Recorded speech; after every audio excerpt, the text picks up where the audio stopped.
समस्त विश्व एक परिवार। बुद्ध को देखो, एक भिक्षा पात्र लिए हुए चलते हैं।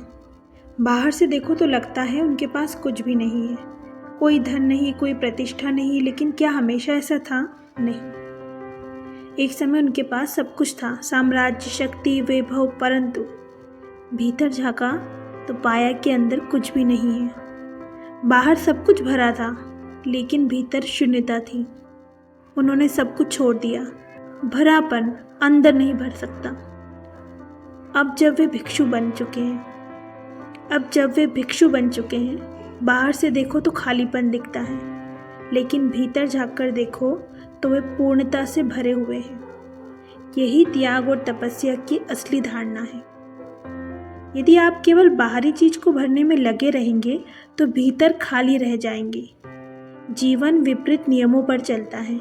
अगर भीतर भरना है तो बाहर खाली होना पड़ेगा। एक राजा बुद्ध से मिलने आए। उसने कहा, तुम्हारे पास सब कुछ था, फिर क्यों छोड़कर चले आए? अगर किसी दुख या भ्रम में यह निर्णय लिया हो तो अभी भी लौट सकते हो। तुम्हारे पिता मेरे मित्र हैं, मैं तुम्हें वापस लौटा सकता हूँ। यदि घर ना जाना चाहो तो मैं तुम्हें अपने साथ घर ले जा सकता हूँ।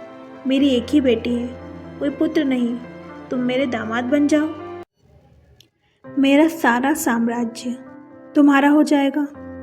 बुद्ध यह सब सुनकर हंसते रहे। सम्राट को यह अजीब लगा तो बुद्ध बोले, तुम सोचते हो कि मेरे पास कुछ नहीं है और मैं सोचता हूँ कि तुम्हारे पास कुछ नहीं है। दोनों अपनी अपनी दृष्टि से सही है। तुम्हारे पास बाहरी समृद्धि है, मेरे पास भीतर की समृद्धि। इसलिए तुम्हें मैं गरीब दिखता हूँ और मुझे तुम गरीब दिखते हो। मैंने वह सब छोड़ दिया जो तुम मुझे देना चाहते हो, क्योंकि वह सब मेरे पास पहले ही था। लेकिन जो मेरे पास अब है वह तुम्हारे पास नहीं है। अगर तुम सच में समृद्ध होना चाहते हो तो इस भिक्षा पात्र को पकड़ो और संन्यास में दीक्षित हो जाओ।